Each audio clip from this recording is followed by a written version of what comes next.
This program is brought to you by Freedom from Fear, a nonprofit organization dedicated to helping people who suffer from anxieties and depression.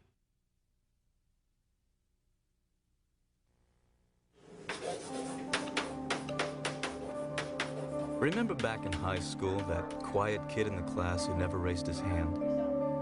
There's always outsiders in every high school, but I mean, I felt like I was on the outside of the outsiders. And how about that coworker of yours who hardly speaks at meetings?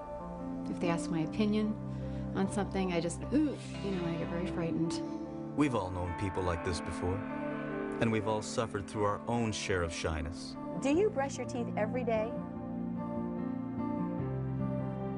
But for some people, shyness goes way beyond what you could ever imagine. This documentary will take you on a journey into the world of people who suffer from social anxiety disorder, the third most common mental disorder in our country after depression and substance abuse. What does it feel like to suffer from this disorder? It's a feeling of terror, like a life and death situation. There's another aspect. How does it affect families? It's a chemical situation that has affected just about all 11 aunts and uncles of mine, and it's now come down to second and third generations. What causes it? We've recognized the disorder. We've described it. We understand something about the biology, a lot about how common it is in the population. And how can you get help?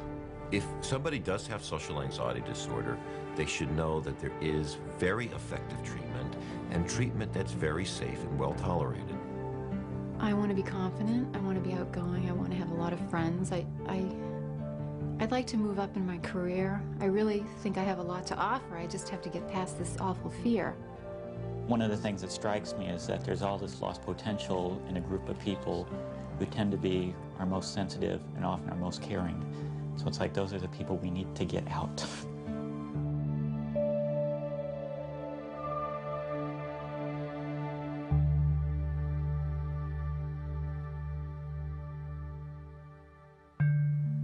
When I get up on a Monday morning, I get up and I have my coffee, but I'm already getting nervous.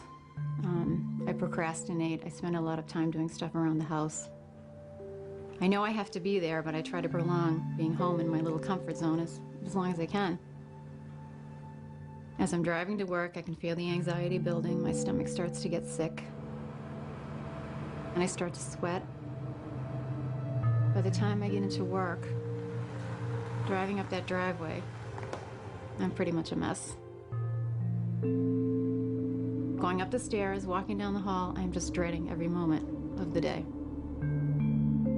Social anxiety disorder is one of 6 main kinds of anxiety disorder that we now recognize in psychiatry and psychology. It's actually the most common. It's also known as social phobia. Social anxiety disorder affects millions of people worldwide. It causes someone like Pam to feel intense anxiety in almost any social situation. If I get one wrong look from someone, I'm immediately going to think that I'm an absolute idiot and we're going to have to leave. People with social anxiety disorder become very overly sensitive about what other people are thinking about them. Interestingly, they'll often come in the office and say, I'm paranoid, but they're not paranoid at all. What it is they have tremendous interpersonal sensitivity. So every time they're around other people, they think that people are judging them because they think they're actually doing bad. Looking stupid, looking incompetent, being inarticulate, having people criticize them, even if it's not verbalized. The idea that people are judging you and criticizing you potentially or negatively evaluating you is a huge fear for these people. There's a range of severity, so people who have it to a more moderate degree can function, but with enormous effort and pain. They maybe can work, but they'll do something that's below their capabilities rather than have to interact a lot with other people. It's very hard to have friends. It's very hard to form an intimate relationship. It's very hard to socialize. For some people, the disorder manifests itself only in performance situations. But for others, it permeates every aspect of their lives. In the extreme, people become extremely isolated. They don't work. They end up on disability or being supported by their families. They'll be afraid to use public restrooms. They become afraid to eat in restaurants because they're afraid people may be watching them and they may spill their food or choke. We've seen people who are afraid to endorse a check in front of a teller because while the teller is watching, their hand starts to shake.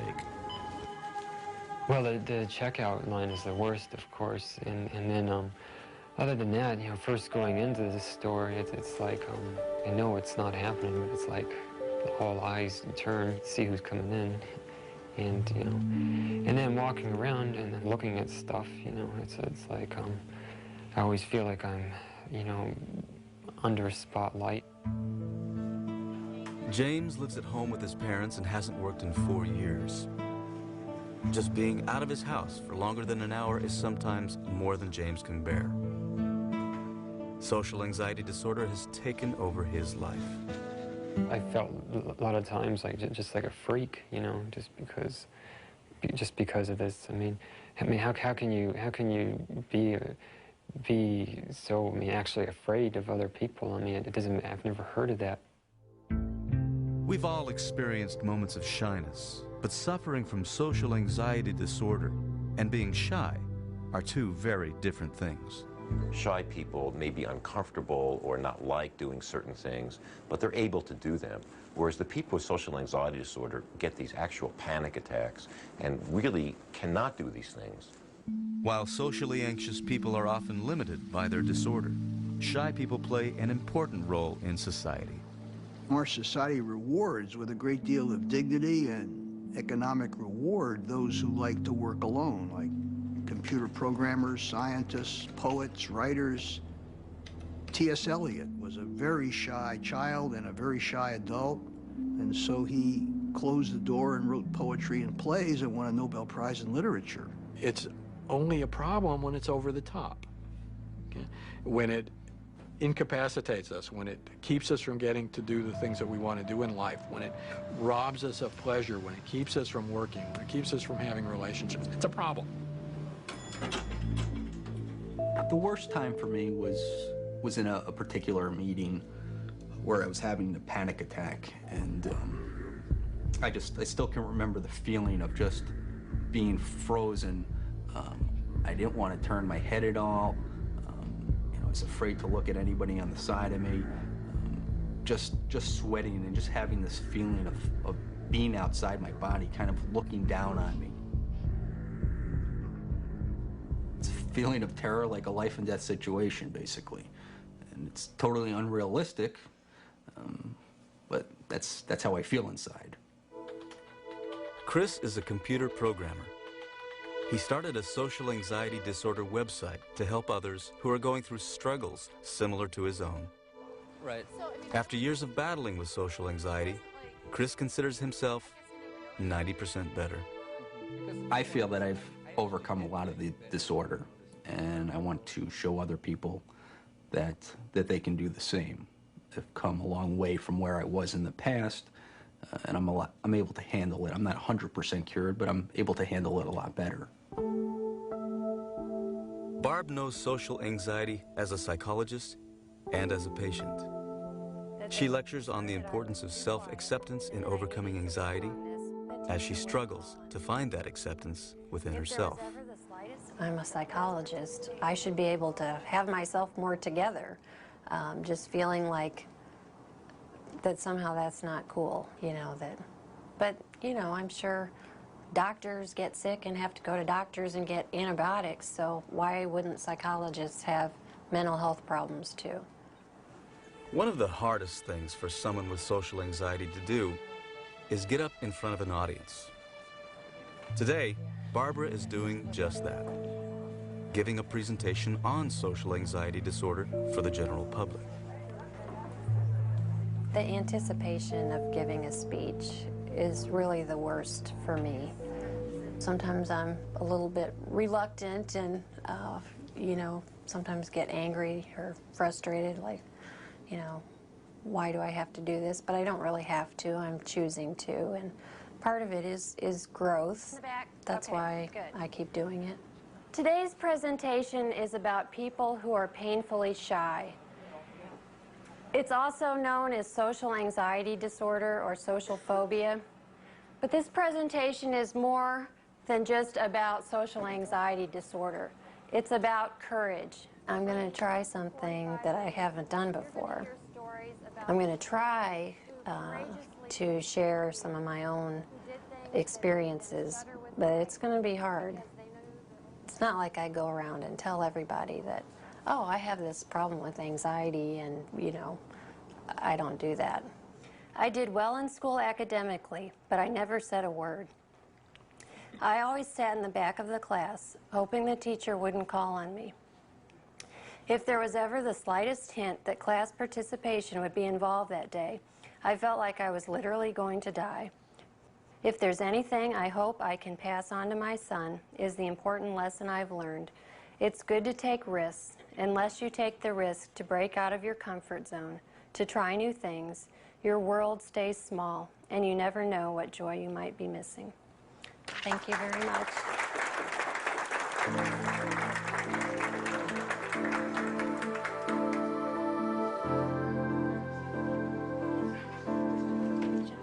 When I'm done and it's over, a lot of times I just feel this huge relief.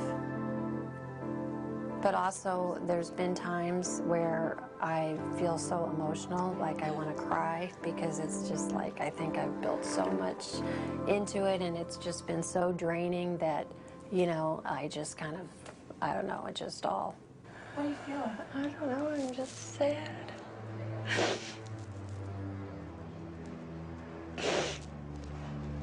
I guess just talking about all the painful times, I don't know. I'm just wondering if I did the right thing to do that. It's so much easier just to stay and be the professional.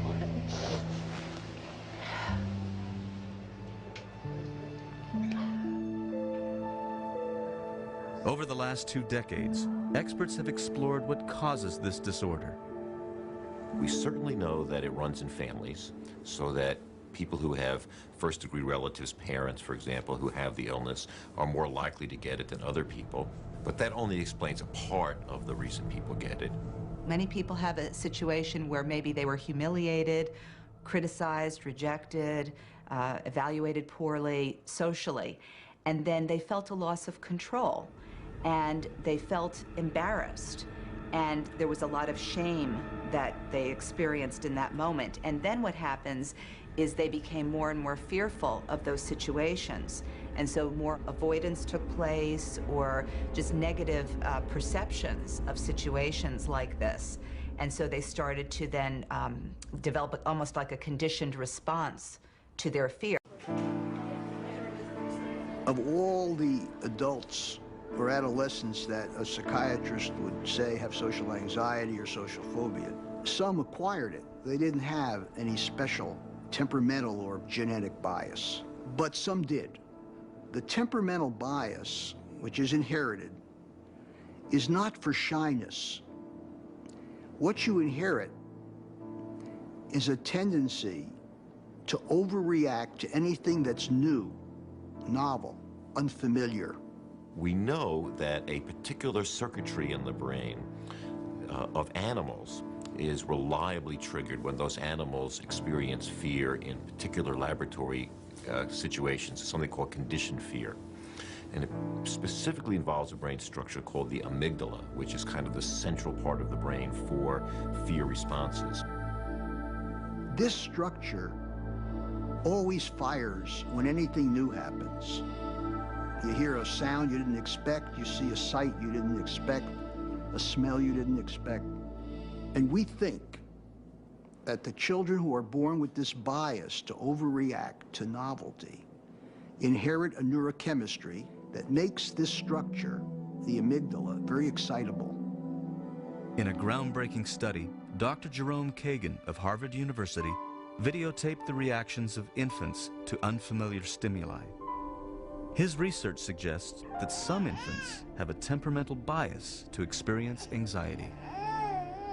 If you were an infant with such a chemistry, then if we showed those infants interesting stimuli they never saw before, like mobiles, colorful dolls that were moved in front of their face, that if you had this chemistry, you would begin to show this motor vigor and begin to cry because we had passed your threshold. That is a sign that you have inherited a chemistry in the amygdala that has rendered it very excitable. Therefore, for the rest of your life, you should be biased to react to unfamiliar things with an initial restraint. Kayla, what did you learn yesterday? Did you have your picture in your desk? Is your picture in your desk? Can you share it with us? Kayla is 7. She suffers from a disorder called selective mutism, which is a form of social anxiety disorder. There are some children that just manifest social phobia this way. They just literally shut down. And they do it with their voice because that's their easiest way of not communicating, not interacting. They find that, and over time they learn, that's like a learned behavior.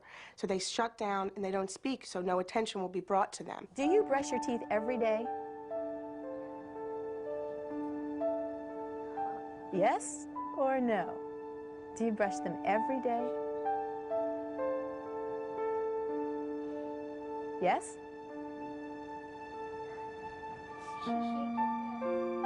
Are you shaking your head, Jess? I didn't hear it rattle. Shall I come back to you?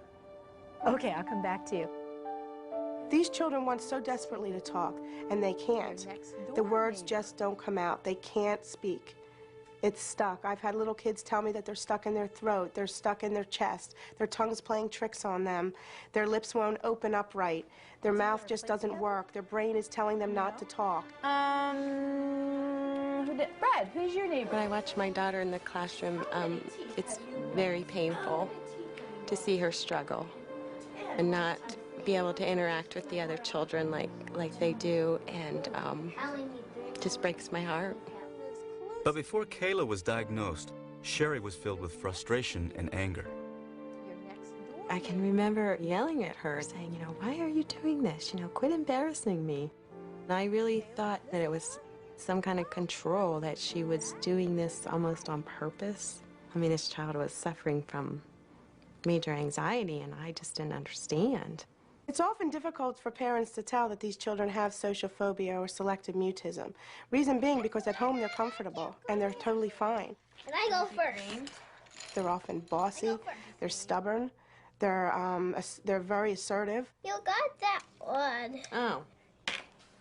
Everybody got you. Give me $1. Which guy am I? Sherry has suffered from anxiety for many years, but she didn't associate her feelings of fear with Kayla's behavior. And then one day, she had to give a speech to a classroom full of her peers, and reality hit. The fear that took over my body, I mean, I was literally feeling sick, I was sweating, and that's when it brought so much light to me. I'm like, oh my gosh, this is what my daughter is feeling every single day. Close to you. In the majority of cases, this anxiety is hereditary. It's passed on from one family member to the next. So when these parents find out that the symptoms that these children have are due to anxiety, it makes them take a step back and realize, this is me, this was my brother, this was my sister. All of these things that my child is going through is what I went through and what I'm feeling. It's just been a real eye-opener for me. I've learned so much about myself. It helps me to understand myself better. And mostly it helps me to understand Kayla. This is me on the map of my room. Natalie is Kayla's best friend in school. I cherish their friendship because Kayla has come so far this year. And a lot of the credit goes to Natalie and to her teacher, Mrs. Decker. All she keeps saying is no. These children tend to bond with very outgoing children because they will do the speaking for them. And that's what you see with Kayla. You see Kayla having bonded with Natalie.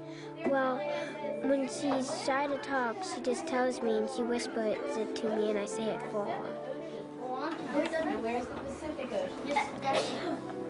What? And I made her talk because the first she was reading to me and I keep telling her that she could do it. Kayla's come a long way. She's got good friends in school and she speaks with Natalie. But in order for her to fully recover, Dr. Blum has suggested that she take antidepressant medication. We should start them on very low doses of medication in order to lower their anxiety level. The children are much more receptive when their anxiety is lower. They're able to perform the things that we need them to do. Once Kayla becomes more confident and comfortable in the classroom, she will be slowly taken off her medication. The prognosis of selective mutism, when it's viewed from an anxiety perspective, is excellent. These children overcome selective mutism. So if we can give them the coping skills and develop behavioral techniques to be able to deal with a stressful situation, they're able to carry that over into their life as they get older.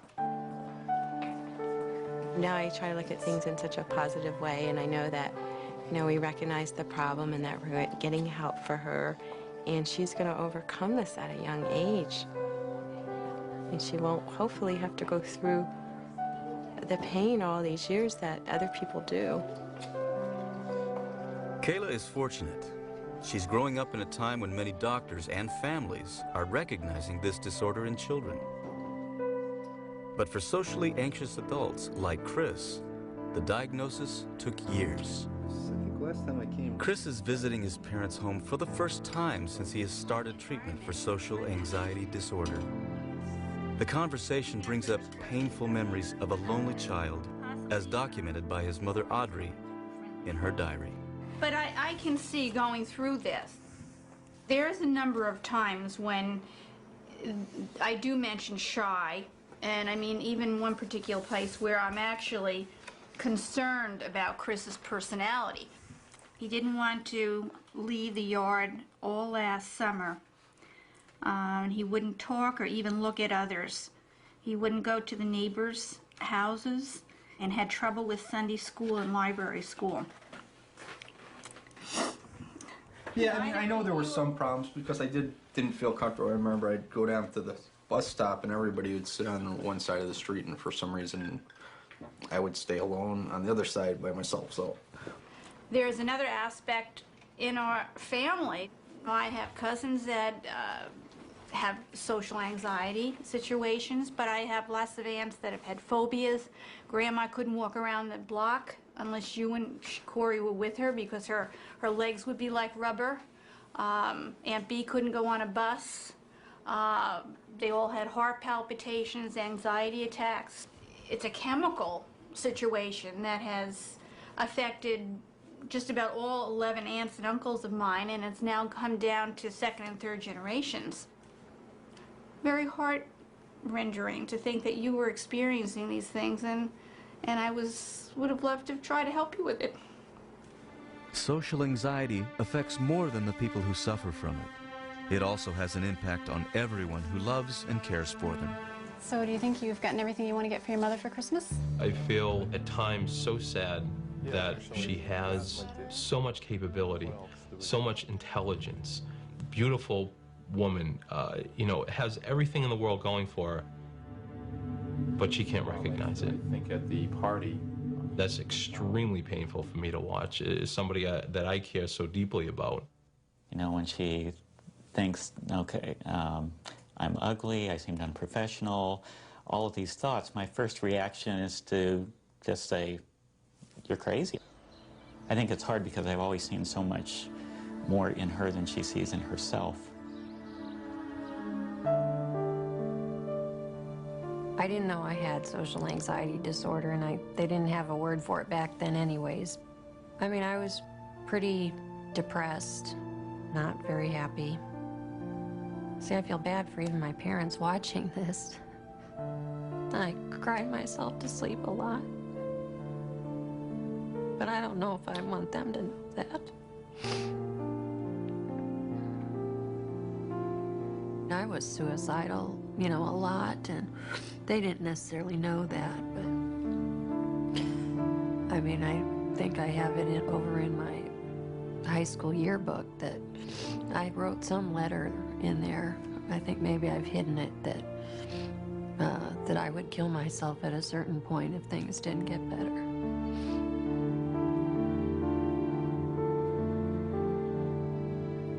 in high school, I didn't have too many friends. I was a lot smaller than some of the other kids. I kind of got picked on a lot, beat up a lot. It's especially tough dealing with this disorder, I believe, being a guy, because we don't want to show our weaknesses, and with the social anxiety, being shy and reserved, that's a weakness. Don't worry, just relax and have fun. You're perfectly safe. So I try to compensate in other areas by doing things like skydiving, getting involved in sports, bungee jumping. I think I did a lot of crazy things to try to show my manliness, I guess. There's always outsiders in every high school, but I mean, I felt like I was on the outside of the outsiders, because I was just completely alone with everything I was going through and everything I went through. And it was tough just seeing other people having at least one friend, you know, just to, you know, get through it all with. And I didn't fit in with the other kids and all that, so I mean, a lot of bad experiences just getting through high school. When we went looking at colleges, I picked the easiest thing I possibly could, the closest thing I possibly could, when, you know, at that time in my life, I should have been looking for something challenging and exciting. And I went to secretarial school. It was the easiest thing I could think of. I knew how to type, I knew how to do all that stuff. I wouldn't be threatened, I wouldn't be challenged, and it would be easy. I further progressed in college. I would miss my classes. I'd sleep on the couch all day. Just a lot of depression. I drank a lot. If I drink, then it'll eliminate some of the anxiety. Feel a little more comfortable talking to people. One study showed the median age of onset of social anxiety disorder was age 13. That means that there are a lot of shy, anxious, socially inhibited children who are probably labeled by their teachers as model students because they're not disruptive, they don't disturb anybody, they're quiet. And it's probably not recognized that these children are terrified to raise their hand, having a lot of trouble making friends because they get nervous in these social situations. And these children have a very, very high risk to grow up, to continue to have these problems, to develop depression, and also develop substance abuse problems, because a large number of people with social anxiety disorder realize, unfortunately, that alcohol is one way to calm you down in a social situation. So we really want people to pay attention to this, even in school-age children. For socially anxious children like Pam, Chris, James, and Barbara, there was no diagnosis and no treatment.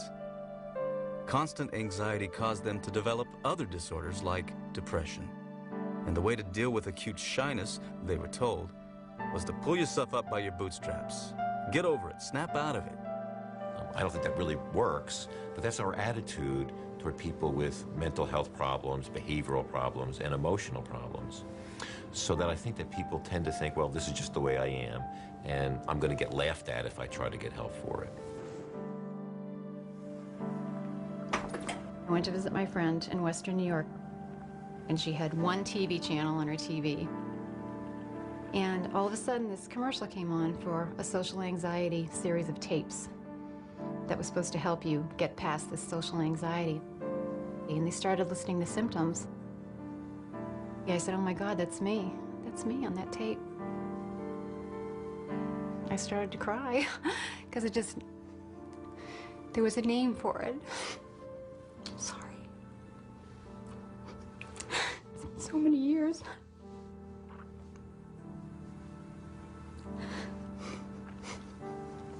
There was a name for it, and something existed. And it looked like I could get help. Sorry.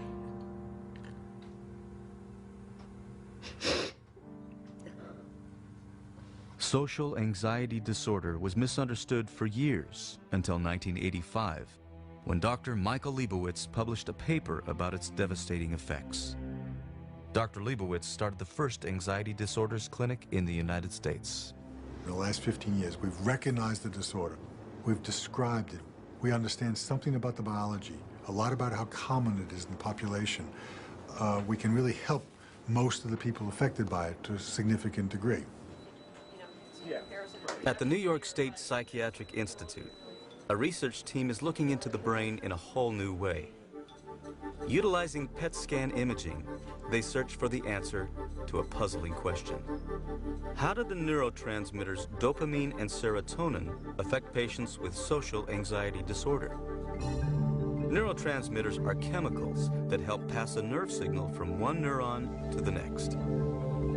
How do they affect us? Well, when you wake up in the morning, it's because certain nerves are flooding your brain with the neurotransmitter serotonin. Or when you're exercising, your nerve endings release dopamine, a neurotransmitter that helps muscles move more easily. Neurotransmitters affect everything we do, every thought we have, and they have a great influence on our sense of well-being. Think of a neurotransmitter as an electronic messenger that passes a nerve signal from one neuron to the next throughout the entire body. In order to do its job, it has to move through a small gap between neurons called the synapse and get absorbed by the next neuron. But sometimes, for reasons scientists don't yet understand, that doesn't happen. And when it doesn't, people experience a myriad of problems, including the effects of social anxiety disorder. The reason that really I'm focusing now on serotonin is due to the success of the serotonin reuptake inhibitors, and those are drugs which are all currently being used in the treatment of social phobia. Dr. Kent uses PET scan images in the hope that she can see how the group of antidepressant medications, known as the SSRIs, help neurons absorb serotonin. She starts by doing a baseline PET scan on patients prior to treatment with the SSRI drug paroxetine. In the second column here, we see the baseline PET scan, or the first PET scan that was done before treatment was instituted. And the hot areas, or the brightest areas here, are the areas of the greatest binding or greatest density of the serotonin transporter. After 3 to 6 months of treatment with paroxetine, on rescanning these patients, these images show a significant reduction in hot spots or brightness, indicating that those sites now are occupied by the drug, paroxetine. It does suggest that, at least with this drug, that there is very, very high occupancy of those brain sites. And so you can really see the mechanism of action of how this drug is working in the brain. All the patients really were feeling significantly better and actually functioning better in their social lives, and really overall much less anxious. Social anxiety disorder shows some difference in symptoms around the world. Dr. Roberto Luis Fernandez studies the impact of social anxiety disorder on different cultural groups, and he's found some surprising distinctions. In some Asian groups, for example, the concern is much more about the impact of your symptoms on somebody else, how they feel embarrassed or uncomfortable by you. Whereas here in the United States, it's often about feeling embarrassed yourself. Cultural differences influence how we view social anxiety disorder. They also influence what triggers it.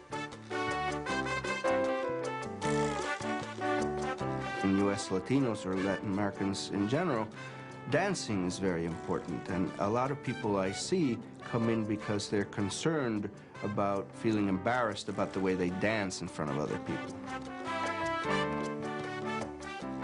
¿Habla usted español? Sí, hablo un poquito. For new immigrants, social anxiety can be triggered as a reaction to a foreign environment. People who migrate might have been in their countries of origin somewhat shy, but not to the degree where it would have caused a problem. But after migration, they might feel much more difficulty in social interactions because they have to deal with following a new set of social rules, which they may not completely know about or feel comfortable with. Whereas if they had not been in that migrant situation, they may never have had social phobia to that degree or even have received the diagnosis. There are two kinds of treatment that have been proven by good, rigorous scientific studies to be effective. One is a type of psychotherapy called cognitive behavioral psychotherapy, and the other are medications, particularly medications that we usually call antidepressant medications, although we now know that they're useful for anxiety as well. The medications maybe have a little bit of edge in terms of how potent they are, but the cognitive therapy looks more durable in terms of its effects after you stop. So there may be ways to combine the two to really get the best of both worlds. Medication and psychotherapy are intended to change the person, and the person is part biology, part psychology.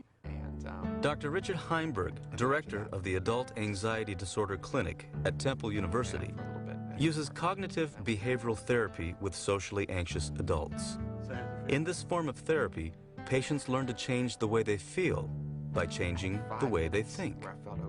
She won't go out with me. She'll have changed her mind by the time I call her. Okay? Those very, very negative predictions. Right. And the outcome in truth was? She went out with me. Pretty amazing how different those things can be, isn't it? And This therapy assumes that part of the anxiety response in adults affected by this disorder is a learned behavior. And like many other learned behaviors, it can be modified through training. a very important piece of cognitive behavior therapy is not only talking about situations, but actually doing and learning by doing. Is she somebody that you would like to call again? Definitely. Okay.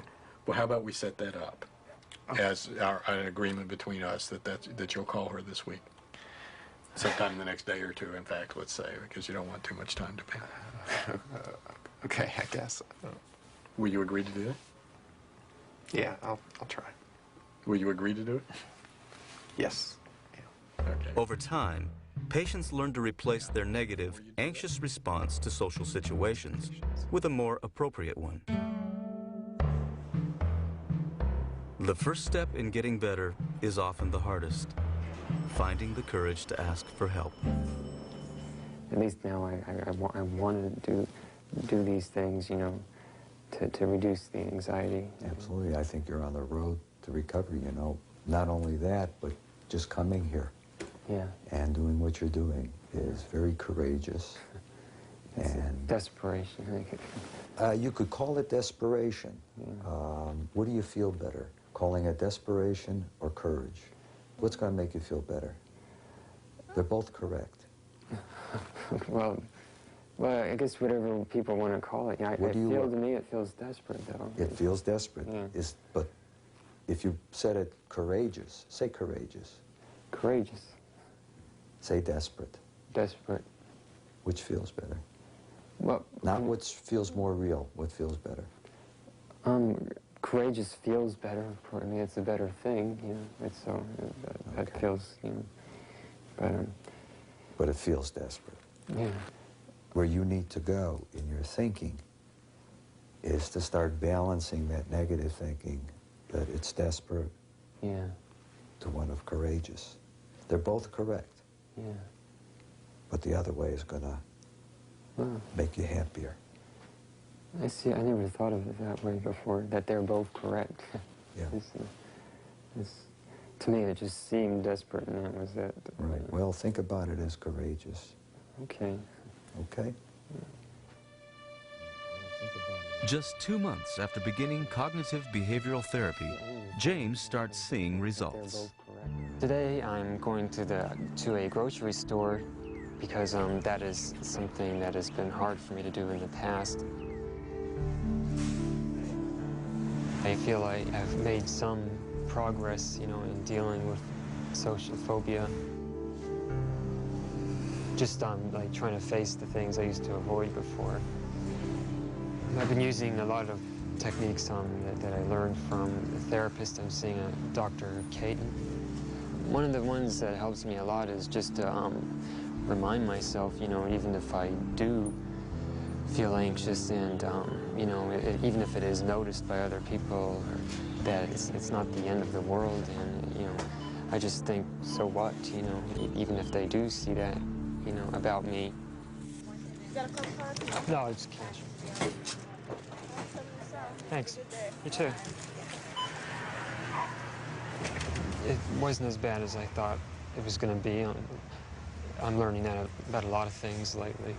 You know, nothing is as bad as it seems it could be. Another way James copes with his anxiety is by using a talent he's had for years, turning his experiences with social anxiety into cartoons. I guess it's like with writing, and they say write what you know, and it's like, this is something I knew what it was like to go through, so I might as well do cartoons on that, you know.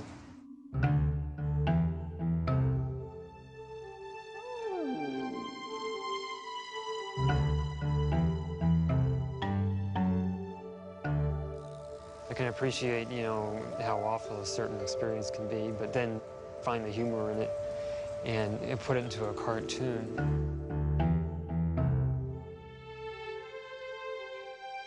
A couple of websites that also deal with this have put them up. I've gotten a lot of good feedback. It's good just to look at the bad experiences and you know, make funny cartoons out of them. And if other people can look at them and maybe laugh too, and all the better. So many people there. Every time we go over. After years of living with anxiety, Pam has also decided to fight the fear. It's been about 4 weeks, I'd say, since you guys were last here. And I've started taking a medication, continue to see the social worker who's helping me with cognitive therapy. And I've had some ups and downs. Today, Pam is going to the hairdresser, an activity most women look forward to. But for Pam, it has been filled with fear. I've been going to the hairdresser in Boston for probably 12 years, and I'm still scared to go in and talk to this man. The day before I go, I try to think of interesting things to talk about, so that when I go in and start talking to him, I feel like I have something interesting to say. And the day of the event, I'm a basket case. And it's nothing this man has done. For some reason, he makes me nervous. As Pam and her boyfriend Mike approach Boston, she waits for the inevitable hit of anxiety to take over her day.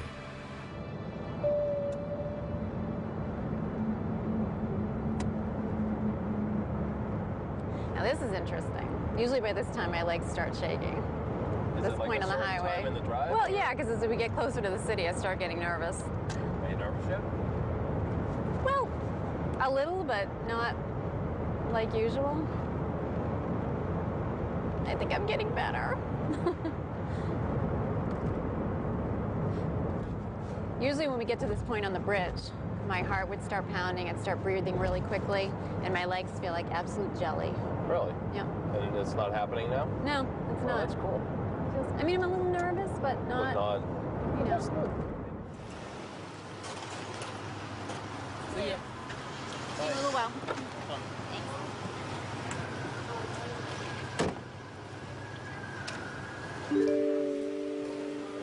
Pam and her hairdresser, Alan, have talked and laughed during their appointments for years.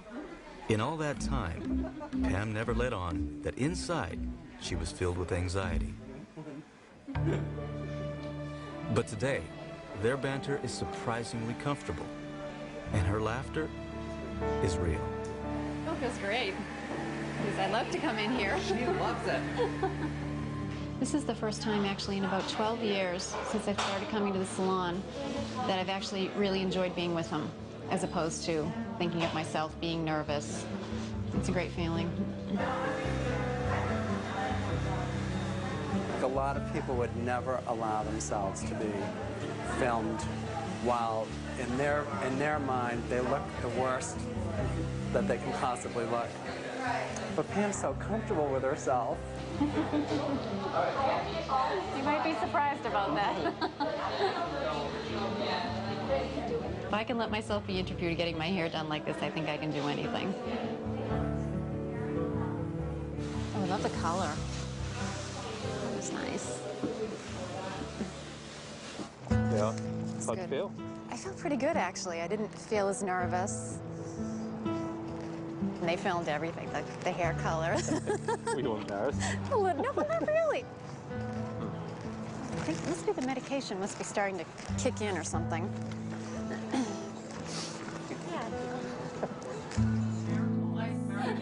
2 months later, Pam's feeling even better. I'm doing much better since the last time I saw you. I feel like I have a sense of my confidence back. I'm able to talk to people now where I couldn't before. Going to a party at one point would really make me very nervous, and I would cancel more likely than go to the party. I'm much better with that. I can talk to people, even strangers. Yeah, I get up. I do get up early.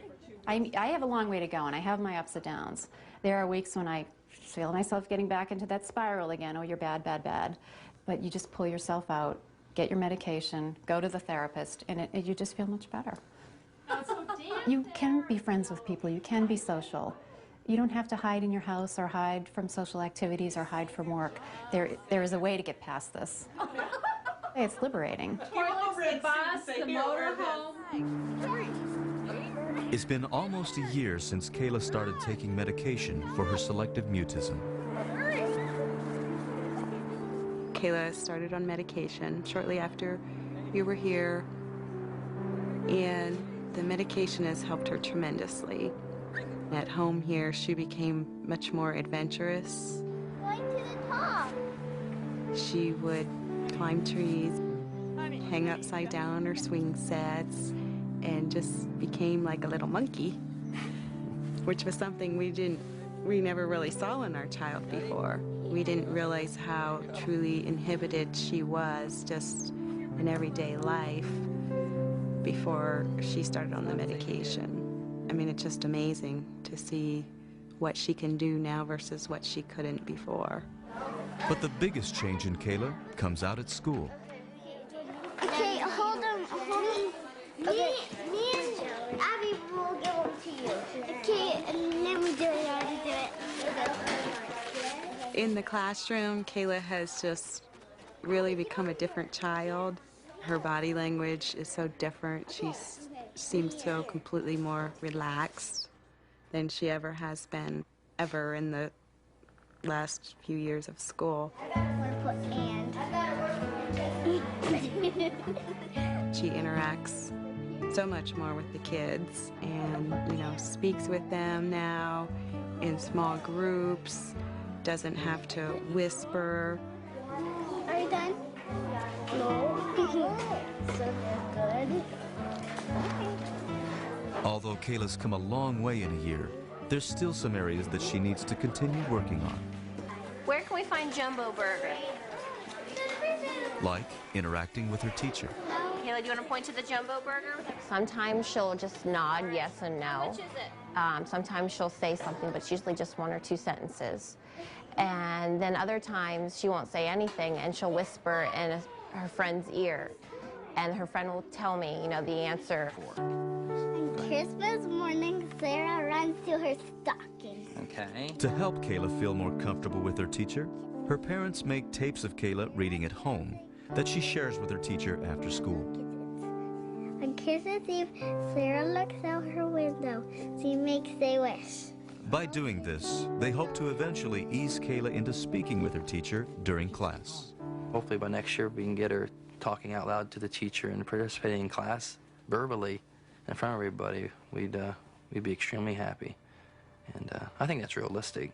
Whether it happens in a year or not, I don't know, but she's certainly on her way there. Kayla is always going to have a shy disposition about her. She's never going to be able to walk into a classroom and yell, "Hey, I'm here."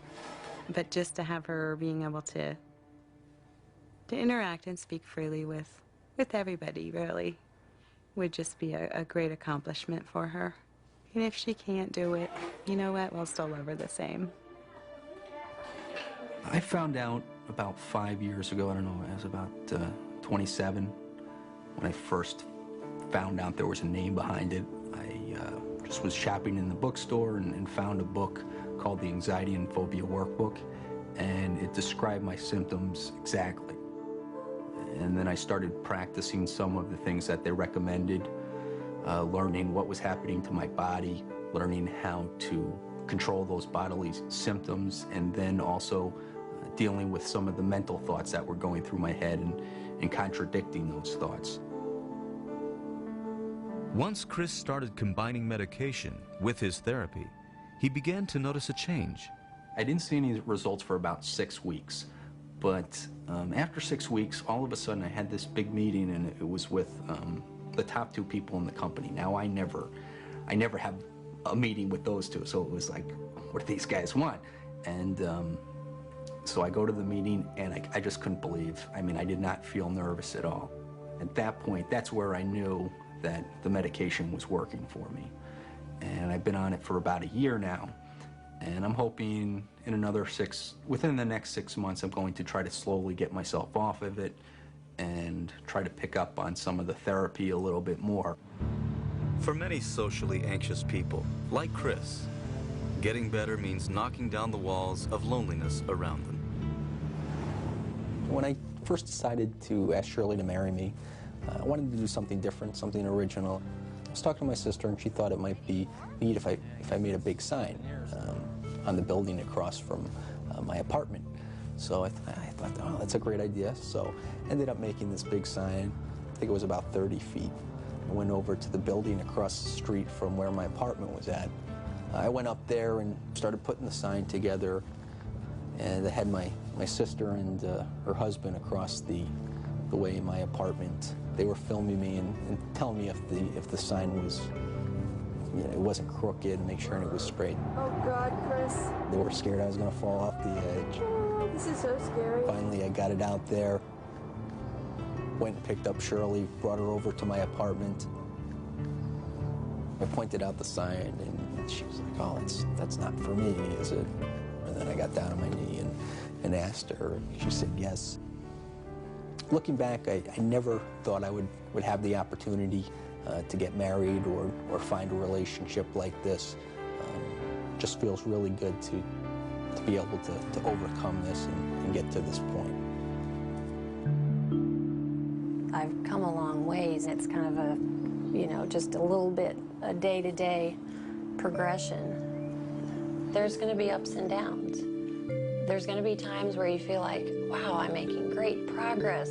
But then there's also times where you have setbacks and you feel like withdrawing again. For me, that's been important to realize that, okay, it's not just a total, you know, linear progression upwards in terms of recovery. And the fact that I still struggle with it, I don't think in any way negates the progress that I've made or the progress that is possible that I still may make in the future. While there's no cure for social anxiety disorder, treatment can make a difference. What does that mean? They'll still have anxiety. They may still have more anxiety than, you know, Joe Schmo next door who doesn't have a problem with social anxiety. But they have a very good chance of starting in a positive way along the road to doing those things that they haven't been doing, to doing it with a great deal less anxiety than they started with. And that's a huge step forward. As Barb continues to get better, she hopes to help others in the process. She and her husband Greg have written a book, Painfully Shy, which gives patients information on how to cope with the disorder. Greg is like the best thing that's ever happened to me, and we are a team. I feel like he saved my life, and getting married to me is kind of symbolic of the loneliness being over. I want people to know that there is hope and that don't give up.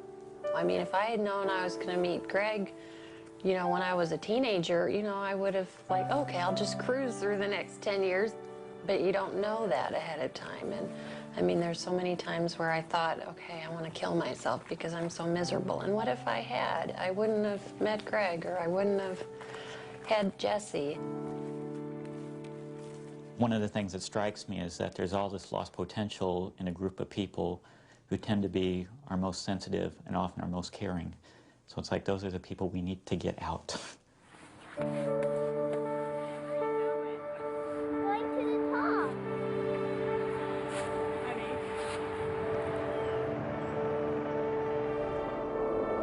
No two paths to recovery are the same.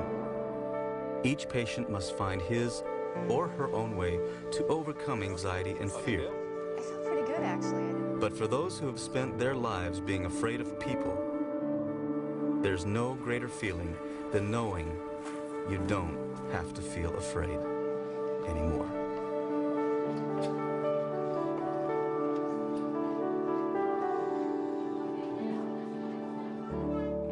I suffered from social anxiety disorder for quite a few years.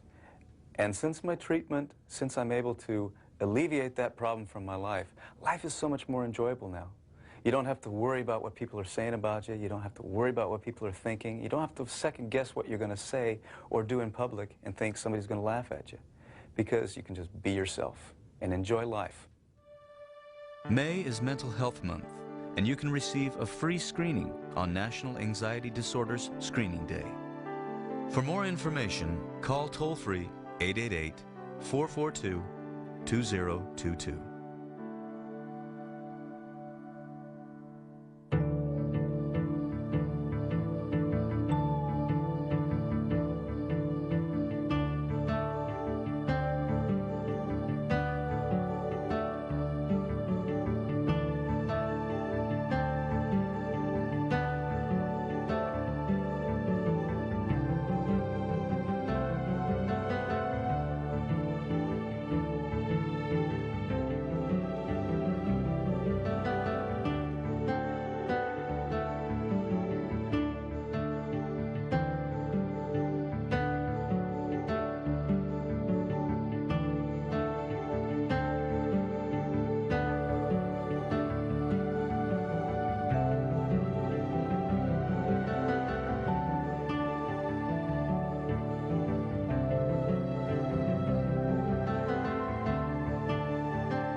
This program was brought to you by Freedom from Fear, a nonprofit organization dedicated to helping people who suffer from anxieties and depression.